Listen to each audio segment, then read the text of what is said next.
and dear colleagues. Today I am presenting our experience of low intensity shockwave therapy. Does it really help in severe intractable erectile dysfunction, which is unresponsive to PDE5? Now, we have two hospitals in Hyderabad, one in Medipatnam, another in Gachibowli. So we have been doing, at both places we do the procedure, and we have a lot of andrology turnover. That's why we could actually purchase two machines. First we purchased 2018 first machine, and then 2020 second. Now we know the shockwave has got intense pulverizing effect, which has been used to the benefit of urinary stones, as well as orthopedics, cardiology, wound healing, plastic surgery, and neurology.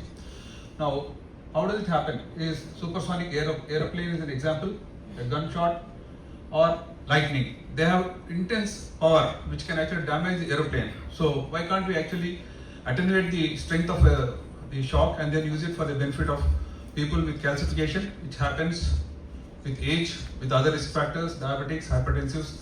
And what happens there is high voltage creates electric spark discharge, the water vaporizes and creates an explosion, generating high energy shock waves reflected by semi-ellipsoid, just as we do for extracorporeal shockwave therapy for renal stones. We focused on the treatment area, hence the focal point for the penile area is much shorter because the organ is superficial. We can actually hold it, and sometimes we can actually see on the ultrasound whether the calcific spots are present, how far and how long and how dense. So it causes shearing stress at the shock. Intracellular and extracellular responses stimulate endothelial nitric oxide synthesis and release of vascular endothelial growth factors, proliferating nuclear cell antigen, and neovascularization. That is the principle of a vascular ED improving with shockwave therapies. They are being used in world since 2005, and the same modality is used because the neovascularization has been accepted. We have treated 422 patients over a period of 5 years with a 3-minute application at 3 points in the shaft and 2 at each crus. This has shown with the strength of shock is 0.09 joules per millimeter square. Now how do we do is, we have covered the patient actually. The machine is a portable one. It actually targets on the calcific spots which are seen on ultrasound, penile Doppler. And then once we do this procedure for 6 times initially, alternate weekly twice, and then give a gap of about 3 weeks, and then continue for another 6 weeks. So out of 422 ED patients, we have seen that about 78% of them were improved. Whatever our criteria are, intention index of erectile function, ED domain square, and rigidity scale. The inclusion criteria, they should have ED for more than 6 months, and rigidity score should be less than 2, and patients with psychiatric problems and neurological problems we have excluded. And our results at the end of ESW 12 sittings, after the first month, what we have seen is on the penile Doppler, there were actually breaks or blocks which have been improved objectively. Apart from that, we have seen that the intention index of erectile function has increased from 11 to 18 or 19 in almost 80% of patients, which indicates that they have done better. And after 1 month, who are not improving, we have started them on PDE5, which was not effective on them earlier. Now it has improved significantly in these patients, which shows that the low intensity shockwave therapy has got a specific role.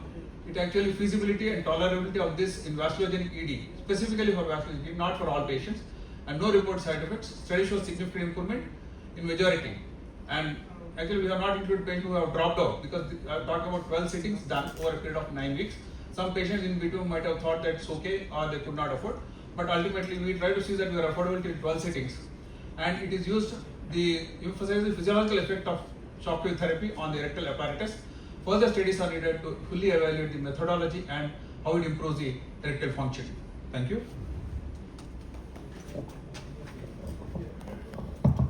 If I understood correctly, you mean to say that you have included the patients having vasculogenic cause? Yes, sir. Either a venous leak or arterial insufficiency. We do not always find a calcific plaque in these patients. Yes. So how do you decide that where to give the shock waves? Actually, we see the PSV, sir, by penile Doppler, peak systolic velocity. If it is less than almost 1/4, that's one indication, vasculogenic ED.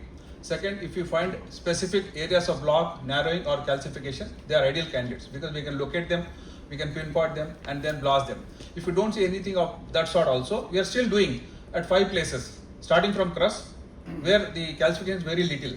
Actually, it is more on the penile shaft, mostly on the distal area. either because of injury, minor trauma which heals like that, or because of aging itself. So you mean to say that all these patients were having some sort of arterial blockage and calcium deposition, and you try to focus on that thing so that the blockage opened? Is this You what? have selected only arteriogenic impotence patients, excluded all venogenic impotence, neurogenic impotence, psychiatric patients.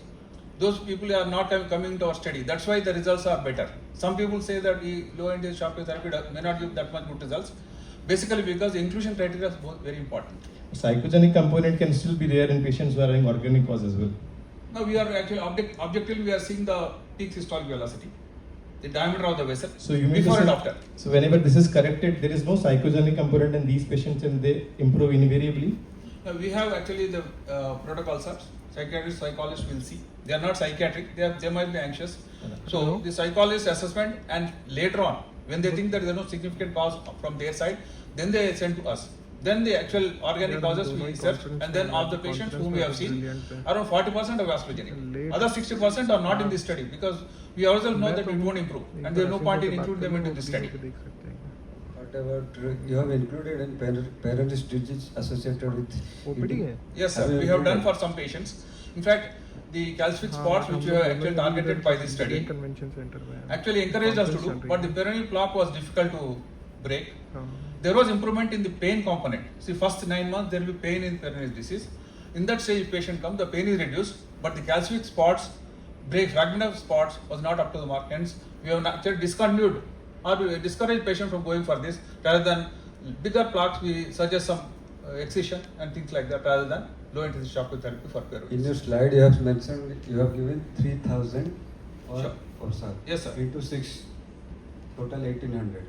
In every patient or anything, any factor, this is just determining whether we have to give 2,000 instead of 3,000 or 2,500 or any sorts of complication associated with 3,000 more than that for this particular patient, or for all patients you have mentioned the 3,000 pulse per session is required. So that is a standard protocol by European Union. It's not approved by FDA. But EU says that these are the average number of shocks.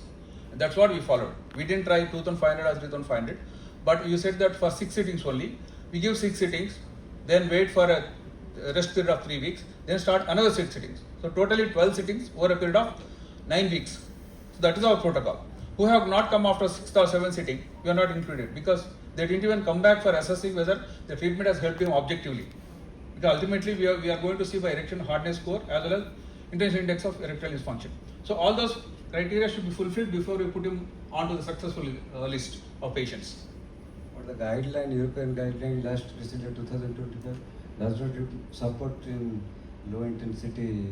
Yes, sir. Yes, sir. It is in favor of low intensity shockwave On due therapy. course, we'll know for later study. That is true. They are always telling that you can try on peronees, but peronees is still experimental. But this is standard clinical. You can actually straight away advise to patient that these results are good enough to suggest to him at the cost of whatever he is paying. Because we charge very less, sir, so that he will come for 12 sitting. We were charging some 8,000 earlier. We made it 4,000 because patient should come to that 12 sitting so that he sees the benefit and we know what actual machine is doing to us rather than just promoting the To any machine. patient have you given 4,000? We have not given, sir. We have not given. Only 3,000 we stopped.